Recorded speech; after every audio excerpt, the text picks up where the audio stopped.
Well, greetings one and all, and welcome back to the channel. Today I am reflecting on three pens, which I think have been particularly beautiful standouts within my collection for 2025. And also I want to say a big thank you to any friends which watch this channel, any commenters which this channel, and in particular those which reached out to me in my time of grief, which still continues till today.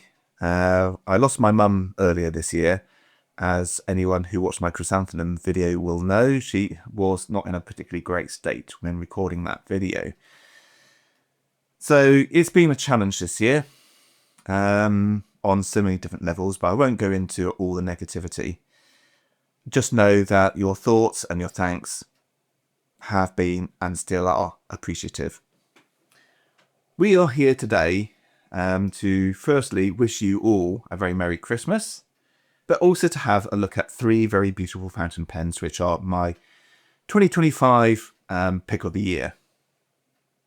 And we're going to go in relative order. So, the first pen I'm going to look at is this pen here. This is another from the series of the Move On from Yuri, and this one features frogs. Phil and Bert, or Philbert. We've got Phil down at the bottom, and then we've got Bert at the top. This pen really is quite something else. The uniqueness to this is we've got a Tamenuri base with Nakaya on top. And as you can just see around the little edges, it's just absolutely fantastic. What a beautiful fountain pen. Really, really quite something else. And this whole series was basically conceived through the support for the Wajima or the Noto Peninsula earthquake a couple of years ago. And whilst Wajima is still struggling, we are now seeing companies recovering. So these frogs, I feel, are very symbolic of that journey of recovery. And in so many ways, this pen has so much personal meaning to me in the sort of symbiology or the frogs. Is symbiology a word? I don't know. Anyway, I'm pretty tired today, so do forgive me.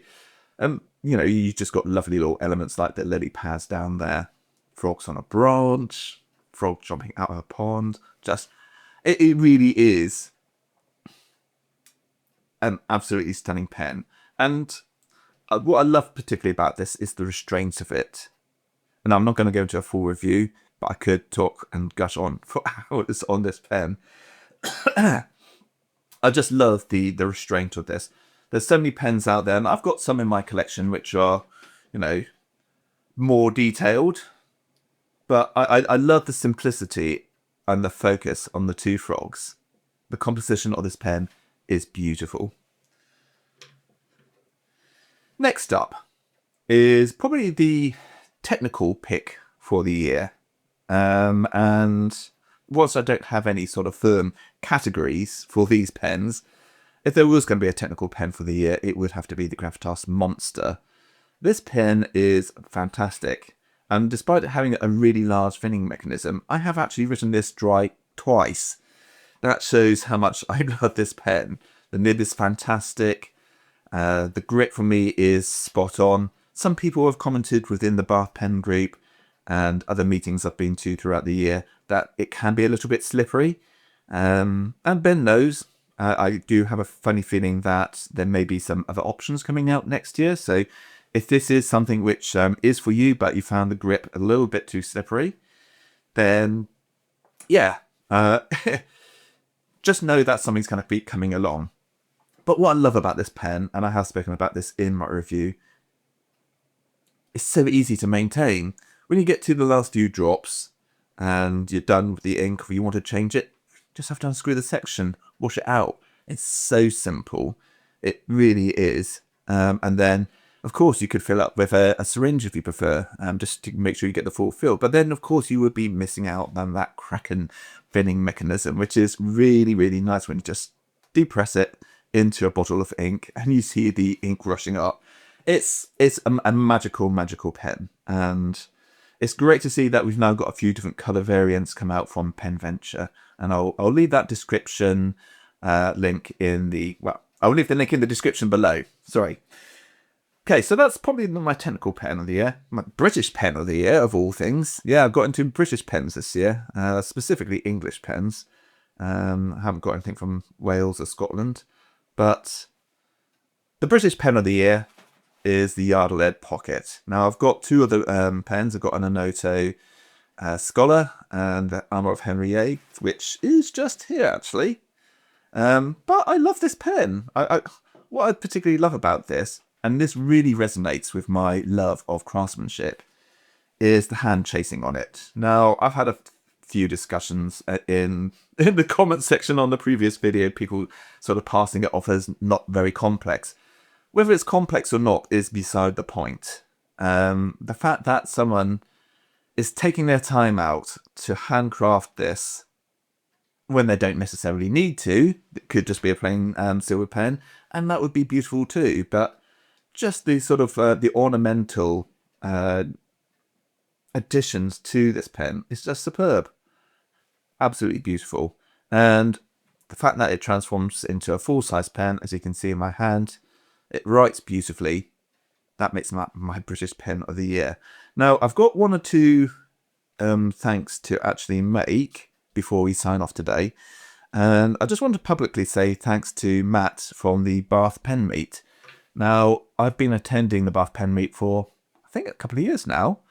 And I don't think I've ever publicly said thank you to him, because I think the one thing which you can all agree with, and this is not just a subjective thought, I think this is a common thought, how important it is to have connections. Connections really is what makes this hobby such a wonderful thing. And having Matt from the Bath Pen Meet create a space where we can all enjoy beautiful fountain pens together has been, a true honour to be a part of. And then, of course, we've got other people like Athena who has opened up her shop to allow for nib grinding and other workshops which will be happening in the future. This all sort of contributes to making people feel included. And I think certainly at this time of the year, that message is particularly poignant, especially when people may have lost a family member, a friend, or going through generally a difficult time. Having these connections is so vitally important. And that brings me on to thank Steph from Fountain Pens UK for, again, creating an online space, and with her and the admin team arranging fantastic Zoom calls throughout the year, and especially around Christmas time where we have themed chats. This all goes to show what an incredible community we all have. And finally, I just want to thank you all again for following me in 2026 into 2026. It's been a true pleasure this year, being able to share content, even though it's not been regular.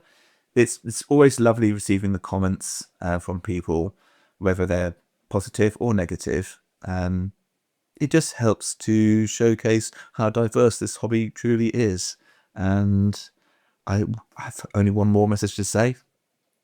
I want you to stay safe. And if you're watching this today, enjoy whatever you're eating and spend some time with friends and family, because that really is life's best gift.